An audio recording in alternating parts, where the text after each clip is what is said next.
मंजिल मिल जाएगी भटकते ही भटकते सही। मंजिल मिल जाएगी भटकते ही भटकते सही। गुमराह तो वो हैं जो घर से निकले ही नहीं। तो हेलो दोस्तों, आप सभी का गणित लवर्स चैनल पर बहुत बहुत स्वागत है। तो दोस्तों, आज की इस वीडियो में हम आपको बताने वाले हैं प्रकाश का परावर्तन। दोस्तों, इस वीडियो में हम आपको बताएंगे प्रकाश क्या होता है, प्रकाश के स्रोत क्या होते हैं, प्रकाश के गुण क्या होते हैं और प्रकाशिक माध्यम क्या होता है। ये सारा चीज दोस्तों बेसिक जानने के बाद हम अगली वीडियो में आपको बताएंगे प्रकाश का परावर्तन क्या होता है, उसके नियम क्या होते हैं। सारी की सारी चीजें दोस्तों हम इसी वीडियो में जानने वाले हैं। तो दोस्तों, आप इसी बात पर कर दीजिए वीडियो को लाइक। हम करते हैं आज की इस वीडियो को शुरू। तो दोस्तों, आज की हमारी वीडियो का टॉपिक है दोस्तों प्रकाश का परावर्तन, जिसे दोस्तों हम इंग्लिश में कहते हैं रिफ्लेक्शन ऑफ लाइट। ये दोस्तों आपका क्लास 10th का भी टॉपिक है और 12th का टॉपिक है, और दोस्तों आने वाले कॉम्पिटिटिव एग्जाम में भी इनके प्रश्न आते रहते हैं। तो दोस्तों, सबसे पहले बात करते हैं, पढ़ रहे हैं तो प्रकाश तो जान लेते हैं प्रकाश आखिरकार होता क्या है, किसे कहते हैं प्रकाश। आइए दोस्त बताते हैं। देखो दोस्तों, प्रकाश ऊर्जा का वह रूप है। पहले दोस्तों आपको हम बताएंगे, बाद में आपको लिख के भी समझाएंगे। दोस्तों, प्रकाश ऊर्जा का वह रूप है जिनकी सहायता से हम किसी भी वस्तु को देख सकते हैं। वो क्या होता है? प्रकाश होता है। जैसे दोस्त आपको मान लीजिए अंधेरे में कोई कमरा है, आप वहां पे किताबें इकट्ठा करके रखे हैं, आपसे कोई बोल दिया कि जाइए आप वहां से इंग्लिश की किताब लेकर आइए, तो आप दोस्त क्या करते हैं? लाइट लेते हैं और जाते हैं उस प्रकाश को जहां पे बुक रखे वहां पे मारते हैं।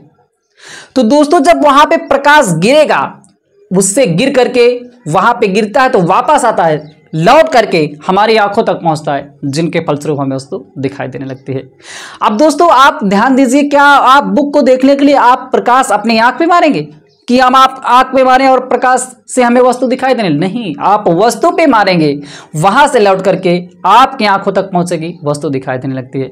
आइए दोस्तों हम इसकी डिफिनेशन लिख लेते हैं। हमने डिफिनेशन लिख लिया है कि दोस्तों प्रकाश क्या होता है। जो हमने आपको बताया, प्रकाश ऊर्जा का वह रूप है जिनकी सहायता से हम किसी भी वस्तु को देख सकते हैं। वो क्या है? आपका प्रकाश है। प्रकाश तो दोस्तों आप समझ चुके हैं। अब आइए जानते हैं प्रकाश स्रोत, मतलब इसके क्या क्या स्रोत हैं, हमें प्रकाश कहां कहां से मिलता है। तो प्रकाश के दोस्तों दो स्रोत होते हैं, एक होता है दीप्त प्रकाश स्रोत, एक होता है अदीप्त प्रकाश स्रोत। दोस्तों दीप्त प्रकाश स्रोत क्या है, आइए समझिए।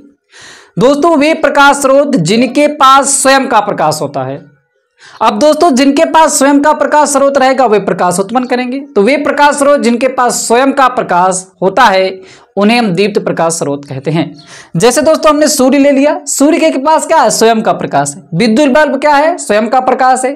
अब अपने आप दोस्तों क्या करेगा? स्वयं प्रकाश है। विद्युत बल्ब ये प्रकाश उत्पन्न करेगा। लैंप आपने जला दिया, स्वयं का प्रकाश, ये क्या करेगा? प्रकाश उत्पन्न करेगा। तो जिनके पास स्वयं का प्रकाश होता है वे दीप्त प्रकाश स्रोत कहते हैं। दूसरा आता है दोस्तों अदीप्त प्रकाश स्रोत, मतलब जिनके पास स्वयं का प्रकाश नहीं होता है। अब दोस्तों जिनके पास स्वयं का प्रकाश नहीं होगा वे प्रकाश नहीं उत्पन्न करेंगे। तो वे प्रकाश स्रोत जिनके पास स्वयं का प्रकाश नहीं होता है उन्हें हम अदीप्त प्रकाश स्रोत कहते हैं। जैसे दोस्त चंद्रमा, चंद्रमा क्या है? एक अदीप्त प्रकाश स्रोत है। इसके पास कोई स्वयं का प्रकाश नहीं होता है, यह सूर्य के प्रकाश को परावर्तित करके चमकता है। तो चंद्रमा क्या है? एक अदीप्त प्रकाश स्रोत है। तो दोस्तों प्रकाश और प्रकाश के स्रोत आपको समझ में आ चुका होगा। अब आइए दोस्तों हम आपको बताते हैं प्रकाश के गुण क्या होते हैं, प्रकाशिक माध्यम क्या होते हैं। अब आइए दोस्तों हम देखते हैं प्रकाश के गुण क्या होते हैं। तो आइए दोस्तों देखते हैं प्रकाश के गुण। सबसे पहले दोस्तों क्या होता है? प्रकाश सरल रेखा में गमन करता है। कहां करता है दोस्तों? सरल रेखा में गमन करता है। प्रकाश स्वयं नहीं दिखाई देता है, बल्कि इसकी उपस्थिति में हमें वस्तु दिखाई देती है। प्रकाश दोस्तों स्वयं नहीं दिखाई देता है, बल्कि जब प्रकाश की उपस्थिति हो जाती है तो हमें वस्तु जो होता है दिखाई देने लगती है। दूसरा दोस्तों तीसरा कि प्रकाश का तरंग दैर्घ्य जो होता है दोस्तों ये 4000 एंगस्ट्रॉम से 8000 एंगस्ट्रॉम होता है। और निर्वात में प्रकाश की चाल दोस्तों 3 × 10⁸ मीटर प्रति सेकंड स्क्वायर होता है। क्या होता है दोस्तों? 3 × 10⁸ मीटर प्रति सेकंड स्क्वायर होता है। अब आइए दोस्तों लास्ट में आपको हम बता देते हैं प्रकाशिक माध्यम क्या होते हैं, प्रकाशिक माध्यम कितने प्रकार के होते हैं। तो दोस्तों आइए हम उसको आपको बताते हैं। दोस्तों हम आपको बताते हैं प्रकाशिक माध्यम क्या होता है। दोस्त प्रकाशिक माध्यम मतलब दोस्तों प्रकाश का माध्यम, प्रकाश जिन माध्यमों में से गुजरता है उसे हम प्रकाशिक माध्यम कहते हैं। जैसे दोस्तों हमें कहीं पे जाना हो तो हमारा माध्यम है, किस माध्यम से हमें जा रहे हैं, हम कार के माध्यम से जा रहे हैं, साइकिल के माध्यम से जा रहे हैं या एरोप्लेन के माध्यम से जा रहे हैं, तो ये हमारा माध्यम है। इसी तरीके से दोस्तों प्रकाश भी जिन माध्यमों में से गुजरता है वो प्रकाशिक माध्यम होता है। ये 3 प्रकार के होते हैं। सबसे पहले जान लेते हैं प्रकाश जिन माध्यमों से गुजरता है उसे प्रकाशिक माध्यम कहते हैं। प्रकाशिक माध्यम 3 प्रकार के होते हैं, पारदर्शी, अल्प पारदर्शी और अपारदर्शी माध्यम। दोस्त पारदर्शी माध्यम किसे कहते हैं? प्रकाश जिन माध्यमों में से, मतलब प्रकाश का अधिकांश भाग जिन माध्यमों में से गुजर पाता है या जिन माध्यमों में से प्रकाश का अधिकांश भाग, बहुत सारा भाग गुजर पाता है, उसे हम क्या कहते हैं? पारदर्शी माध्यम।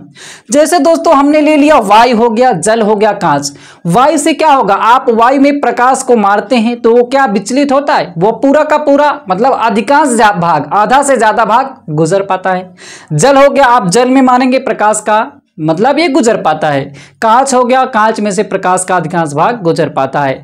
तो जिन माध्यमों में से प्रकाश का अधिकांश भाग गुजर जाए उसे हम दोस्त क्या कहेंगे? पारदर्शी माध्यम कहेंगे। दूसरा आता है दोस्तों अल्प पारदर्शी। दोस्तों यहां पे समझिए अल्प, अल्प माने दोस्तों क्या होता है? थोड़ा।